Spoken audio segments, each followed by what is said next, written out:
এক কিতাব, এমন এক কোরআন আল্লাহ পাক আমাদের কাছে দান করেছেন। আর রহমান আল্লামাল কোরআন, কোরআন তিনি রহমান আমাদের কোরআন শিখিয়েছেন, এমন কোরআন যার সংরক্ষণ পদ্ধতি অবিকল রয়ে গেছে। কোরআন যেভাবে নাজিল হয়েছিল সেইভাবেই আছে, না উল্টাপাল্টা হয়েছে? উল্টাপাল্টা হয়নি। কোরআনে কারীমে রব্বুল আলামিন বলেন উল্টাপাল্টা না হওয়ার কারণ শোনো, এই পৃথিবীর বুকে যত বই কিতাব আছে, যত ধর্ম পুস্তক আছে, সব পরিবর্তন হয়েছে, পরিবর্তন হয়েছে, তারমিম তারিফ হয়ে গেছে। বাইবেলের অবস্থা তো এমন, বাইবেল সম্পর্কে বর্তমানে বলা হচ্ছে ওর ভিতরে আল্লাহর একটা ওয়ার্ড নাই। বর্তমান বাইবেলে আল্লাহর একটা বর্ণ নাই। এত উলট পালট সর্বনাশ হয়ে গিয়েছে। এখন তারা মুসলমানদেরকে গ্রহণযোগ্য করাবার জন্য দেখুন ষড়যন্ত্র একরকম না, হাজারো রকমের ষড়যন্ত্র। তারা তাদের বাইবেলের মধ্যে এখন লিখতেছে আয়াত, আয়াত নম্বর এত, আগে লিখত পদাবলী, পদাবলী এত নম্বর পদ, এত নম্বর পদাবলী, এভাবে লিখতো। এখন লিখতেছে আয়াত নম্বর অত, আগে লিখতো সদা প্রভু, এখন লেখে আল্লাহ তাআলা খোদাবন্দ। আখিরাত, রিসালাত, নবুয়ত, এইসব কথাগুলি ইসলামের মূল পরিভাষাগুলি তারা গ্রহণ করে মুসলমানদেরকে বিভ্রান্ত করার চেষ্টা করে। আমার বন্ধুগণ, সব ধর্মীয় পুস্তকগুলি যেখানে তারমিম তারিফ হয়ে গেল, কোরআনের কোনো পরিবর্তন আজও। কোরআন নাযিল হচ্ছে, রাসূল করিম বুখারী শরীফে এসেছে প্রতি রমজান মুবারকে হযরতে জিবরাইল আসতেন, হুজুরকে বলতেন হুজুর আপনি তেলাওয়াত করেন আমি শুনি, যতটুক নাজিল হয়েছে পড়েন। হুজুর পড়তেন, জিবরাইল শুনতেন, আবার জিবরাইল পড়তেন, হুজুর শুনতেন। এমনি করে করে যে বছর হুজুর ইন্তেকাল করবেন, হুজুরের জীবনের শেষ রমজান মুবারকে কোরআন নাজিল পরিপূর্ণ হয়ে গেছে। হযরতে জিবরাইল বলেন হুজুর কোরআন তো নাজিল তামাম হয়ে গিয়েছে, এবার আপনি পুরা কোরআন পড়ে আমারে শোনান।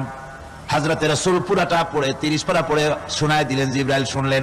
এবার জিবরাইল বলেন হুজুর আমি তেলাওয়াত করতেছি আপনি শুনেন। হযরতে জিবরাইল 30 পারা পড়লেন, হুজুর শুনলেন। আবার হযরত জিবরাইল বলেন হুজুর এবার আবার আপনি পড়েন, হুজুর পড়লেন, জিবরাইল শুনলেন, আবার জিবরাইল পড়লেন, হুজুর শুনলেন।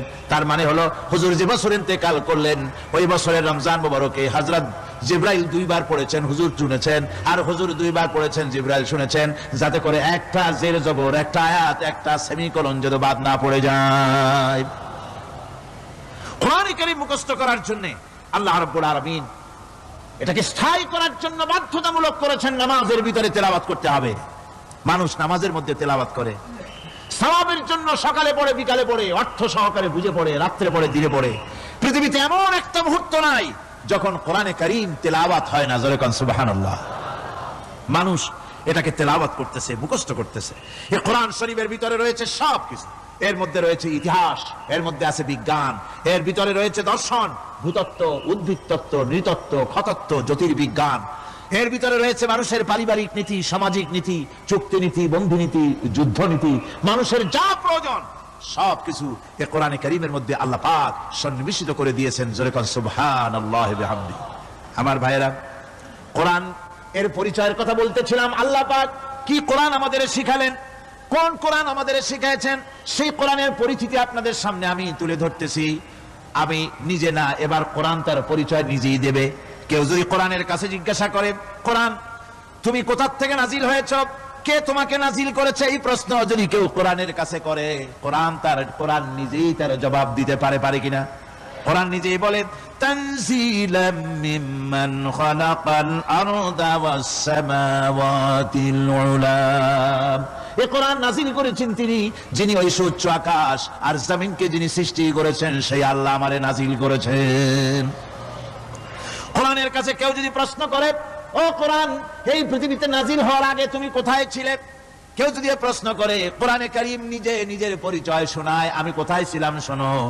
বাল হুয়া কুরআনুম মাজিদুন ফি লাউহিম মাহফুজ। বরং এই কিতাব অতীব মর্যাদা সম্পন্ন, সুরক্ষিত ফলকে লিপিবদ্ধ ছিল, আমি ছিলাম লৌহে মাহফুজে, সেখান থেকে এসেছি। যদি কেউ প্রশ্ন করে কোরআন কি, কোরআন তুমি কার উপরে অবতীর্ণ হয়েছ, জবাব কোরআন নিজেই দেয়, ওয়া আমিনু বিমা নুজিলা আলা মুহাম্মাদ ওয়া হুয়াল হাক্কু মির রাব্বিহিম। ঈমান আনো সেই জিনিসের উপরে যেটা মুহাম্মদ সাল্লাল্লাহু আলাইহি ওয়াসাল্লামের উপর অবতীর্ণ হয়েছে। আবার আবার অন্য আয়াতেও জবাব পাওয়া যায়, তাবারাকাল্লাযী নাযালাল ফুরকানা আলা আবদিহি লিয়াকুনা লিল আলামিনা নাযীরা। অতীব বরকতপূর্ণ মহান সত্তা সেই আল্লাহ রাব্বুল আলামিন, যিনি তার বান্দার পরে ফুরকান অবতীর্ণ করেছেন। সুবহানাল্লাহি ওয়া বিহামদিহি। কোরআনের নাম আমি বলেছিলাম শুধু কোরআন নয়, অনেক নাম আছে। কোরআনের আরেক নাম ফুরকান। কোরআনের আরেক নাম কি? আল ফারকু বাইনাল হক্কি ওয়াল বাতিল। কোরআন হচ্ছে সেই মহাসত্য যা মিথ্যা এবং সত্যের মধ্যে পার্থক্য সূচিত করে, মঙ্গল এবং অমঙ্গলের মধ্যে পার্থক্য সৃষ্টি করে, যা সত্য এবং মিথ্যার মধ্যে তাফরিকা সৃষ্টি করে, সত্যকে মানুষকে বুঝিয়ে দেয়। তার নাম হচ্ছে ফুরকান। এবার যদি প্রশ্ন করা হয়, ও কোরআন, বুঝলাম তুমি লৌহে মাহফুজে ছিলে, বুঝলাম তুমি নবীজির উপরে নাজিল হয়েছো, এবার বলো তুমি কোন মাসে নাজিল হয়েছো? তুমি তো আসছিলা প্রথম, কোন মাসে নাজিল হয়েছো? এই প্রশ্ন যদি কেউ করে, কোরআন তার জবাবে বলবে, শাহরু রমাদানাল্লাযী উনজিলা ফীহিল কুরআন। রমজানের পবিত্র মাসে আমি অবতীর্ণ হয়েছি। সুবহানাল্লাহ। যদি প্রশ্ন করা হয়, রমজানে তো আসছো, কিন্তু প্রথম নাজিল হয়েছিল কোন সময়? ওটা কি দিন ছিল না রাত ছিল? কোরআন তার জবাবে বলে, ইন্না আনজালনাহু ফি লাইলাতিল কদর। কদরের পবিত্র রাতে আমি এই পৃথিবীতে আমার আগমন ঘটেছিল। যদি প্রশ্ন করা হয়, বুঝলাম সবই, কেন নাজিল হয়েছে তুমি? এই পৃথিবীতে তোমার আসার উদ্দেশ্য কি? মূল কাজটা কি? এই প্রশ্ন যদি করা হয়, কোরআনে কারীম তার জবাবে বলে, শোনো কেন এসেছি। লিতুখরিজান নাসা মিনাজ যুলুমাতি ইলান নূর। আমার মিশন হচ্ছে গোটা বিশ্ব মানবতাকে পুঞ্জীভূত জমাট বাঁধা অন্ধকারের ভেতর থেকে টেনে বের করে আলোর সন্ধান দিতে, আলোর দিকে আনার জন্য আমি কোরআন নাজিল হয়েছি। গোটা পৃথিবীর মানুষ আছে অন্ধকারের ভিতরে। কিসের মধ্যে? অন্ধকার কি? অন্ধকার হচ্ছে পুঁজিবাদ, অন্ধকার সমাজতন্ত্র, অন্ধকার ধর্ম নিরপেক্ষতাবাদ, অন্ধকার জাতীয়তাবাদ। মানুষের তৈরি করা যত মতবাদ সব কি? জোরে কোন, সবগুলি কি? অন্ধকার। আজকে আসার সময় দেখলাম দেওয়ালে লেখা, সমাজতন্ত্র আমরা প্রতিষ্ঠা করে ছাড়বো। চিন্তা করলাম, যারা লিখছেন তারা কি পাগল না ছাগল? কি আশ্চর্য কথা!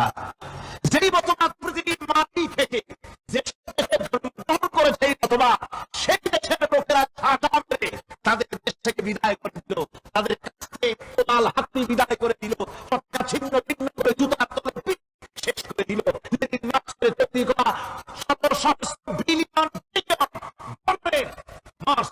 বইগুলি আগুন জ্বালিয়ে দিল।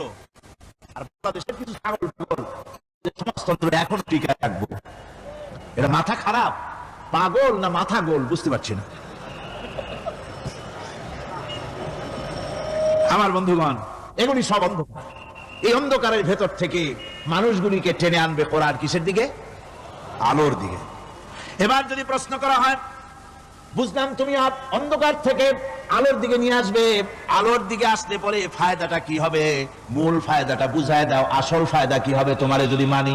কোরআন তার জবাব দেয়, নিজের পরিচয় নিজে তুলে ধরে, ফামান তাবিআ হুদায়া ফালা খাউফুন আলাইহিম ওয়ালা হুম ইয়াহজানুন। এই কোরআনকে যদি মেনে চলো, এই কোরআনের আইন যদি মানো, সমাজে মানো, ব্যক্তিতে মানো, পরিবারে মানে, রাষ্ট্রে মানো, জীবনের সব ক্ষেত্রে সমস্ত জায়গায় যদি এই কোরআনকে মেনে চলো, ফালা খাউফুন আলাইহিম, তাহলে তোমাদের কোনো ভয় থাকবে না, ওয়ালা হুম ইয়াহজানুন, কোনো চিন্তাও থাকবে না। কিসের ভয় থাকবে না? কোরআনের আইন মেনে যদি চলো, সমাজে ও রাষ্ট্রে চুরির ভয়, ডাকাতির ভয়, জিনার ভয়, হত্যার ভয়, সন্ত্রাসের ভয় কোনো ভয় থাকবে না। ওয়ালা হুম ইয়াহজানুন, চিন্তাও থাকবে না। খাওয়া পড়া, শিক্ষা, চিকিৎসা, বাসস্থান, এগুলির কোনো চিন্তা থাকবে না। কোরআনের সমাজে সব কিছুর গ্যারান্টি দেওয়া হবে, সবগুলি পেয়ে যাবে। এখন যদি আবার প্রশ্ন করা হয়, কোরআন বুঝলাম তোমারে মানলে পরে সব ফায়দা হবে, তাহলে এবার জবাব দাও, তোমার ভিতরে কি রাজনীতি আছে নাকি? আমি তো মানুষ, আমার রাজনীতি করা লাগে। Man is social animal. আমরা তো জঙ্গলের পশু নই, আমরা তো মানুষ। আমাদের সমাজ আছে, আমাদের পৌর নির্বাচন আছে, আমাদের জাতীয় নির্বাচন আছে, আমাদের কলকারখানা আছে, জমিন আছে, আমাদের রাজনীতি, অর্থনীতি, সমাজনীতি আছে, পারিবারিক নীতি আছে, অনেক নিয়ম মালা আছে, নিয়ম নীতি আছে। তোমারে মানলে তোমার ভিতরে কি ওগুলো আছে নাকি সে কথা বলো। কোরআন তার জবাবে বলে, ونزلنا عليك الكتاب تبيانا لكل شيء وهدى ورحمة وبشرى للمسلمين কোরআন জবাবে বলে শুনে রাখো শুধু অর্থনীতি সমাজনীতি নয় শুধু রাজনীতি আর শিক্ষানীতি যুদ্ধনীতি নয় তোমার জীবনে যা কিছু দরকার ইহকালে যা কিছু দরকার পরকালে সব কথাগুলি আল্লাহ রাব্বুল আলামিন আমি কোরআনের সিনার ভিতরে খুলে খুলে বর্ণনা করে দিয়েছেন সব কথা এই কোরআনে কারীমের ভিতরে রয়েছে তোমার এমন কোনো জিনিস নাই যা তুমি কোরআনে কারীমের মধ্যে পাবে না তোমার সমস্ত প্রয়োজন আমার বুকের মধ্যে আল্লাহ দিয়ে দিয়েছেন বিজ্ঞান আছে দর্শন আছে ইতিহাস আছে সব আছে এর মধ্যে তবে কোরআনের মধ্যে বিজ্ঞান আছে বলে আমি এটাকে বিজ্ঞানের কিতাব বলবো না দর্শন আছে বলে দর্শনের কিতাব আমি বলবো না রাজনীতি আছে বলে কোরআনকে আমি রাজনীতির কোনো কিতাব বলবো না কোরআন তাহলে কি কোরআন হচ্ছে অর্থনীতি সমাজনীতি রাজনীতি পারিবারিক নীতি মানুষের জীবনের যা কিছু প্রয়োজন সমস্ত নীতিমালার নীতি গ্রন্থের নাম হতেছে কোরআনে কারীম সমস্ত নীতিমালার নীতি গ্রন্থ কোরআন এখানে রয়েছে সবকিছুর উৎস যেটা গ্রহণ করলে পরে মানুষ আরামে থাকতে পারবে অমুসলিম নাগরিক বৃন্দ তাদের নাগরিক মর্যাদা পাবে মুসলমান কৃষক নারী চিকিৎসক কৃষিবিদ সাধারণ মানুষ রং বর্ণ ভাষা নির্বিশেষে গোটা মানব সভ্যতা আরামে বাস করতে পারবে পশু পাখিও আরামে থাকবে গাছপালাও আরামে থাকবে যেহেতু নির্দেশ হয়েছে বিনা প্রয়োজনে গাছের পাতাটিও ছিল না ইসলামের সমাজ যদি চালু হয় গাছেরাও আরাম পাবে পাহাড়ও আরাম পাবে চট্টগ্রামের লোকেরা যেভাবে পাহাড় কাটা আরম্ভ করেছে এটা বড় দুঃখজনক জুমলায় মুতারাজা একটা বলে দিলাম অপ্রাসঙ্গিক হলেও জরুরি কথা আপনারা পাহাড় কাটতেছেন না আপনাদের নিজেদের পায়ে নিজেরা কুড়াল মারতেছেন খবরদার পাহাড় কাটবেন না আল্লাহর প্রকৃতির ভারসাম্য আপনারা নষ্ট করছেন বলে ওজোন স্তরে ফাটল ধরেছে তা রিপেয়ার করার জন্য আজকে বিশ্বের সব বিজ্ঞানীরা হতাশ হয়ে গিয়েছে পাগল হয়ে গেছে কেমনে এই ওজোন স্তরের ফাটলকে রিপেয়ার করব ওজোন স্তরটা কি ওজোন স্তর হচ্ছে সুবহানাল্লাহ আল্লাহর যে কত দয়া সূর্য সেই সূর্যের রয়েছে আলট্রা ভায়োলেট রে যাকে বাংলায় বলা হয় অতি বেগুনি রশ্মি যে রশ্মিটা সৃষ্টি জগতে যদি আসে আর তা যদি কোনো প্রাণীর শরীরকে টাচ করে তাহলে সমস্ত প্রাণী ক্যান্সার হয়ে এক্সিমা হয়ে বিখাউজ হয়ে অ্যাজমা হয়ে সমস্ত প্রাণী মরে যাবে কেউ বাঁচবে না মারাত্মক রশ্মি সেই রশ্মিটা যাতে সৃষ্টি জগৎকে টাচ করতে না পারে সেজন্য আল্লাহ পাক একটা ওজোন স্তর তৈরি করেছেন ওখানে এসে ওটা বাধাপ্রাপ্ত হয় পৃথিবীর মাটিতে আসে না যা কিছু পৃথিবীর মানুষের জন্য পৃথিবীর জন্য কল্যাণকর সেগুলি সূর্য থেকে আসতে থাকে সুবহানাল্লাহ বিহামদি যেটা ক্ষতিকর সেটা আল্লাহ পাক আটকায় রাখেন এখন সেই ওজোন স্তরে ফাটল ধরলো কেমনে ফাটল ধরলো ফাটল আপনি আমি ধরাইছি আপনি বলবেন যেটা কেমন কথা আমি তো ওইখানে যাই নাই আমি ফাটল ধরাইলাম কেমনে ওই যে সেই আপনার প্রাইমারি স্কুলে ভিজিট করতে গিয়েছিলেন ইন্সপেক্টর তারপরে প্রাইমারি হাই স্কুল ভিজিট করতে গেছে যায়া জিজ্ঞেস করছে ছেলেরা কি পড়ছে বল ইতিহাস ঠিক আছে ইতিহাস থেকেই প্রশ্ন করব বলো তো চীনের প্রাচীর কে ভেঙেছে ছেলেরা জবাব দিচ্ছে না তুমি বলো কেউ বলছে না বেঞ্চের কোনায় যে ছেলেটি সে বলছে সর্বনাশ কেউ যখন স্বীকার করে না এটা তো আমার মাথায় আসবে সব শেষ ইন্সপেক্টর তাকে বলছে তুমি বলো তো কে ভেঙেছে চীনের প্রাচীর কয় স্যার গ্রামে আমার দুষ্টমির যথেষ্ট বদনাম আছে কিন্তু চীনের প্রাচীর ভাঙার মতো দুষ্কর্ম আমি করি নাই ইন্সপেক্টর খুব রেগে গেলেন মাস্টারের দিকে তাকালেন এই বুঝি আপনার ইতিহাস পড়ানো মাস্টার ইন্সপেক্টরের বিরক্তি ভরা মুখ দেখে বলছেন স্যার রাগ করবেন না এসব ছাত্র তো আমার ওদের অবস্থা তো আমি জানি আপনি আসছেন ঢাকা থেকে আপনি জানবেন কি আমি হলপ করে বলতে পারি আমার ক্লাসের কোনো ছাত্র চীনের প্রাচীর ভাঙে নাই ইন্সপেক্টর রাগ হইয়া চলে গেছে হেডমাস্টারের রুমে যায় বলছে যে আমি আপনার স্কুলের গ্রান্টকে আমি নাকচ করে দেব মঞ্জুরি আমি ক্যান্সেল করে দেব কেন এই অবস্থা হেডমাস্টার বলছে স্যার রাগ করবেন না আপনার জন্য কিছু টাকা পয়সাও রাখছি হাদিয়া বড় একটা চর্বিযুক্ত খাসিও জবাহ করা হয়েছে পুকুর থেকে রুই মাছ তোলা হয়েছে তারপরেও আমার ছাত্ররা টিচাররা বলার পরেও যদি আপনার সন্দেহ হয়ে থাকে যে আমার ছাত্ররাই ভাঙছে তো ওই আপনি অসন্তুষ্ট হবেন না রাগ করবেন না স্যার ওই প্রাচীর ভাঙতে যা খরচ লাগে আমি কিছু খরচ দেবো তো আপনি রাগ করেন না এখন চিন্তা করেন স্কুলের ছাত্র থেকে শুরু করে হেডমাস্টার পর্যন্ত জ্ঞানের বহর তো বলতেছিলাম আপনি আমি ওজন স্তরে ফাটল ধরিয়েছি, তার অর্থ এই নয় যে আপনারা গিয়ে ওখানে কুড়াল মারিয়ে ওটারে ভাঙছেন। তাহলে ওটা কি হয়েছে? কোরআনে কারীমে রব্বুল আলামিন বলেন, ওয়ামা আসাবাকুম মিন মুসিবাতিন ফাবিমা কাসাবাত আইদিকুম ওয়া ইয়াফু আন কাসীর। যত বিপদ তোমাদের উপর আরোপিত হয়, সমস্ত বিপদ তোমাদের দুই হাতের কামাই করা। কে বলছেন? আল্লাহ পাক। ওজন স্তরে ফাটল ধরেছে, এটা বিপদ, বিশ্বের সমস্ত মানব সভ্যতা সৃষ্টি জগতের জন্য বিপদ। এই বিপদের জন্য দায়ী পৃথিবীর মানুষ। কি রকম? সেটা হচ্ছে গাড়ির পেছন থেকে যে কালো ধোঁয়া বের হয়, কল কারখানার চিমনি থেকে যে কালো ধোঁয়া বের হয়, এই কালো ধোঁয়াগুলি, তারপরে সমস্ত কেমিক্যাল উইপেন সেগুলি যে টেস্ট করা হয়, তার রিয়াকশন ইত্যাদি, এই কালো ধোঁয়া এবং সমস্ত মারণাস্ত্রগুলি এক্সপেরিমেন্ট করার সমস্ত এই রিয়াকশনগুলি সবগুলি গিয়ে ওই ওজন স্তরে ফাটল ধরিয়ে দিয়েছে। আস্তে করে পাতলা হয়ে এটা ফেটে গিয়েছে, অতি বেগুনি রশ্মি আসা শুরু করেছে। এটাকে বন্ধ করার জন্য বিজ্ঞানীরা আজ মরিয়া হয়ে গিয়েছে। ইনশাআল্লাহ আল্লাহ পাক তার বিজ্ঞানীদের মানুষের মাথায় বুদ্ধি এনে দিবেন, রিপেয়ারও হয়ে যাবে ইনশাআল্লাহ। সবাই বলেন ইনশাআল্লাহ। তাহলে বললাম কেন এই কথাটা? এই জন্য বললাম যে কোরআনে কারীমের মধ্যে আল্লাহ রাব্বুল আলামিন সব কথা বলে দিয়েছেন, কোনো কথা বাদ রাখেন নাই। পাহাড়গুলি ভেঙে আমরা ক্ষতি করতেছি, গাছগুলি কেটে আমরা ক্ষতি করতেছি, প্রকৃতির ভারসাম্য নষ্ট করে দিচ্ছি, ফলে সমুদ্রের পানি স্ফীত হচ্ছে, ভূমিকম্প বাড়তেছে, ঘূর্ণিঝড় হচ্ছে, টর্নেডো হচ্ছে, পৃথিবী বিধ্বস্ত হয়ে যাচ্ছে, ক্লাইমেটের পরিবর্তন আসছে। আজকে পৌষ মাস, এটা কি মাস? কত তারিখ? দেখেন বাংলা ভাষাকে কত মহব্বত করি। যদি বলি আজকে ডিসেম্বরের কত তারিখ, গড়গড় করে মুখস্থ হয়ে যাবে।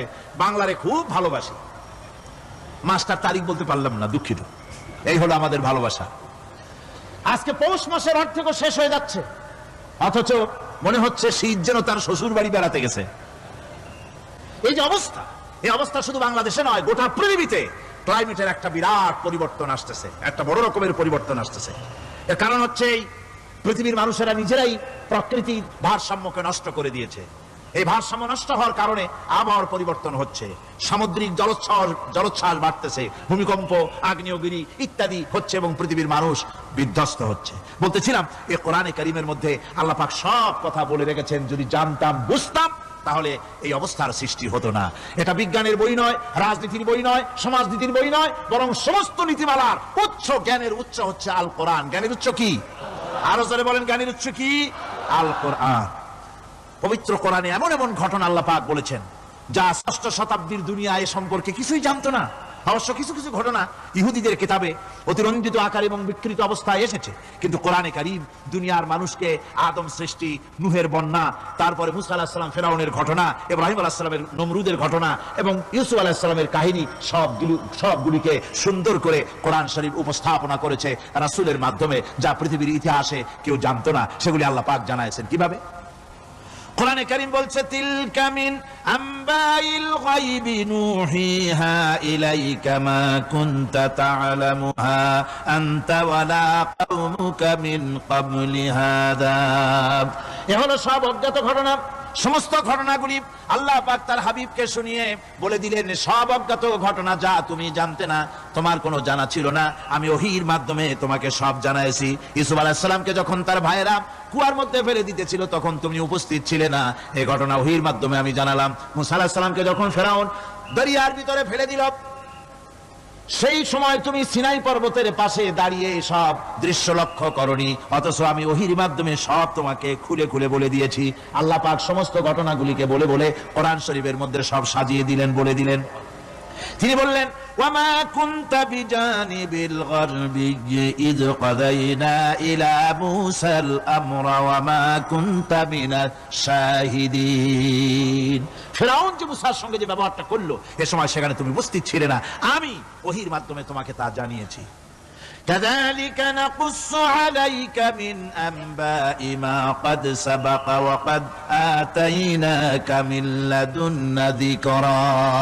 আল্লাহ পাক বলেন, এভাবে আমি আপনার কাছে অতীত ঘটনাবলী ওহীর মাধ্যমে নিখুঁতভাবে আপনার সামনে সব বলে দিয়েছি। আমার ভাইয়েরা, এই বিশ্বলোকে ঊর্ধ্ব লোক সম্পর্কে নিয়ে ভুল তথ্য বর্ণনা আল্লাহ পাক করে দিয়েছেন কোরআনের মাধ্যমে।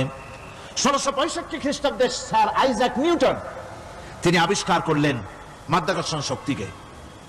এই মাধ্যাকর্ষণ শক্তি, ল অফ গ্রাভিটেশন, এ সম্পর্কে মানুষের এই থেকে কিছু জানলো, কিন্তু আজ থেকে 1400 বছর আগে আল্লাহ রাব্বুল আলামিন তার উম্মি নবী, যিনি কোনো বিজ্ঞানাগারে লেখাপড়া করেন নাই, কোনো সায়েন্স রিসার্চ করেননি, যিনি কোনো কলেজ ইউনিভার্সিটিতে পড়াশোনা করেননি, তার মাধ্যমে জানিয়েছেন মাধ্যাকর্ষণ শক্তির কথা। কোরআন বলছে ইন্নাল্লাহা ইউমসিকুস সামাওয়াতি ওয়াল আরদা আন তাজুলা। এই পৃথিবী এবং সমস্ত গ্রহ উপগ্রহকে আল্লাহ পাক বলছেন আমি এমন এক শক্তি দিয়েছি যে শক্তির মাধ্যমে একটা আরেকটাকে আকর্ষণ করে রাখছে।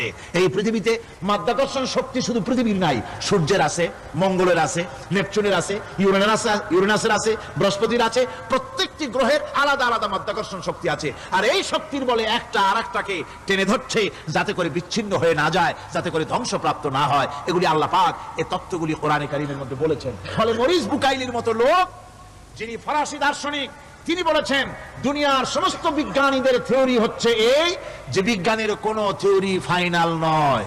আজ একটা হচ্ছে, কাল সেটাকে পরিবর্তন করে নতুন আরেক থিওরি আসতেছে। কিন্তু কোরআনে কারীমের মধ্যে আমি, কে বলতেছেন কথা? না না না, মরিস বুকাইলি বলছেন কোরআন শরীফের ভিতরে আমি যে বিজ্ঞানের তথ্য পেয়েছি, থিওরি পেয়েছি, তার কোনো পরিবর্তন আজও হয় নাই, ভবিষ্যতেও হওয়ার কোনো সম্ভাবনা নাই। মরিস বুকাইলি মনে করেছিলেন বেদ আর বাইবেলে যেমন ভুল আছে, কোরআন শরীফে ওই রকম ভুল আছে, নাউজুবিল্লাহ।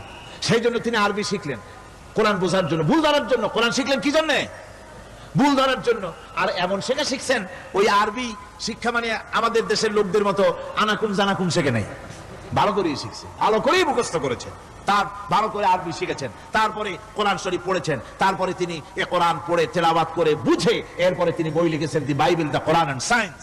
এই বইয়ের মধ্যে তিনি পরিষ্কার লিখেছেন কোরআন পড়লাম, এর ভিতরে একটা নকতা দেওয়ার, একটা কলমের ফোঁটা দেওয়ার জায়গা কারো নাই। কোরআন নিঃসন্দেহে মহান স্রষ্টা আল্লাহ রাব্বুল আলামিনের মানুষের বানানো কিতাব, এটা হতে পারে না।